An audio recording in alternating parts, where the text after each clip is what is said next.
Well, you may not have noticed, but the 1st of October was International Coffee Day, so who better to feature for today's Career Insider than Australia's coffee king, Vittoria Les Schirato. The CEO of Australia's most famous coffee brand spoke to Your Career's Kim Kind, who began by asking what our coffee habits were like when he started working at the company in the early 70s. Very, very different to what it is today, that's for sure. I always remember that people weren't really drinking real coffee or pure coffee. They were very much an instant coffee drinking nation, and something like $500 million of market share for instant coffee. But you'd still see people go out during the day and they'd do their shopping, and they'd stop and they'd have a little cappuccino and some raisin toast. So I thought, how do I get people to transfer from drinking, cappuccinos in a cafe to home? And when did you see that cafe culture really take hold? Because even in the 80s, it was still very much an instant coffee scene. Yeah, definitely, and it was the 80s, and very much the 80s. And so first thing I did is I thought, I need to brand everything and let the people in the coffee shops start to see the name Vittoria. So we started branding the coffee cups, we started branding umbrellas. I remember putting Vittoria push-pull stickers on doors. It was really my first marketing spend, so that people started to feel familiar with the brand and know that Vittoria was a cafe brand. Can you tell me how you got famous Hollywood actor Al Pacino involved in Vittoria? Because he famously didn't do advertisements. What's the story? How did you talk him into it? I wish I could claim the credit for it, but it was actually my son, Rolando, who's our managing director. He, at the time, was our marketing director. And he came to me and he said, "Dad, if you could have one actor in the world, or any actor, who would it be?" And I thought about it for a while, and I said to him, well, I guess either Al Pacino or Johnny Depp, because at the time, neither of those people had ever done an ad. And he said to me, "Dad, what would you pay to get someone like Al Pacino?" And I sort of said a figure and whatever, and he turned around and said, "Well, I got him cheaper, sign here." So it was very much my son and his persistence. And as a kid growing up, I think he always had a fascination for Pacino. And, the Italian link with, Al Pacino and our company. And my son kept writing to him and contacting his agent, and they kept saying, no, that Al Pacino doesn't do ads. And then he started to get interested in our story and the family history. And I remember when we went and shot the commercial in New York, I was having lunch with Pacino, and it was just he and I said to him, "Al, why? You could have taken any coffee company, you could have made a hell of a lot more money than what we gave you. Why?" And he looked at me and he said, "Look, I'm 70 years old. If I can't start to do things that I want to do now, I never will." So, it was a great coup. I think when we did the first commercials, we got something like 20 million hits on the internet.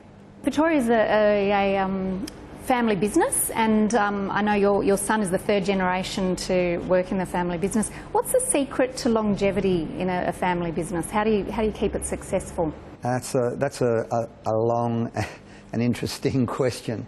I think, unfortunately, family businesses are very, very complicated, and there are a lot of dynamics that come into play. Not everyone's the same, and you can mistake, being part of the family as an excuse for not working, and you really can't afford that. And I'm very lucky in that, my son, he's grown through the business. He's been with us for 12 years. He started, as a graduate, as I have so many other graduates, and he's grown with the business, and he realises that, in fact, if you're part of the family, you have to work harder.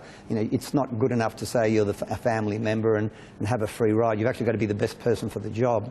Other than a few years early in your career, you've never worked anywhere else. What keeps that passion burning in you for this business? It's an interesting question. I worked for Fiat and I worked for Davis Holdings for probably about 5 or 6 years of my life, and that's all. And the rest of it, I started working here the week after I left school. My father worked here. And look, I guess I've just turned 60, and I can say I still love the business as much today as I did when I started. And I mean, I've met so many people around the world. We've sponsored Formula One cars. We sponsor Good ALA in America jointly with Qantas. I mean, we do fashion shows. We've been able to help charities get involved and help people grow. It's given me an incredible opportunity in life, and hopefully we've been able to give others, you know, some great opportunities. And I think when you have that and you have that feeling, you can't help but feel enthusiastic every time you go to work. Okay, so coffee is imported mainly from Colombia, Costa Rica, Central and South America. That's where we get most of our coffee. And it's green, it's raw. And it used to come in these traditional bags, 70 kilos, very heavy. But now, with the new roasting facility we have, it's completely different. And we have a whole container. So one big bag in a container, and we can unload a whole container in roughly about an hour. What have we got here? This is coffee trees. So what happens is a coffee tree will have a white jasmine flower that then turns into this green pod, and when it's red like this, that's when they're picked, normally by hand, and the pickers normally pull them. But there are mechanical ones as well, but predominantly they're done by hand. And inside each berry is 2 green coffee beans. Each day from all around the world, we'll get green coffee samples. And as I said, coffee's a fruit. It changes from every shipment. And so our quality control guys will end up doing small batch roasting, and then they will cup the coffee and taste the different coffees. And they're looking for various characteristics to continually blend our coffee to keep the same quality levels all the time. And so when the coffee then arrives, he will match and taste that coffee to make sure that it lines up with the sample and what we've bought. How many cups a day would your quality control people taste? About 150, about 120 to 150 cups a day. Once the batch roasting is done, the quality control people will take that coffee, they'll grind it, and then they'll pour hot water over the grounds. They'll scrape off the crust on top, and then they'll cup each origin, and then they actually spit the coffee out.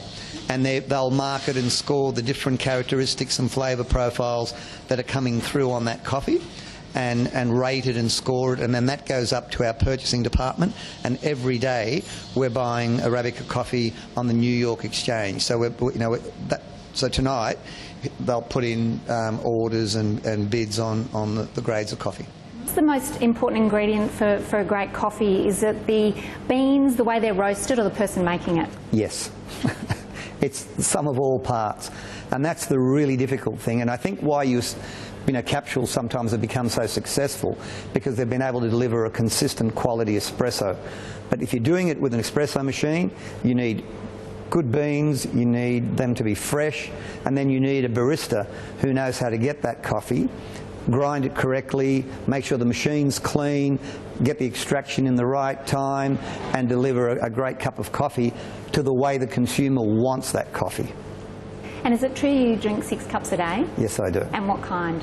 I start off with a cafe latte in the morning, probably have 2, and then espressos after that.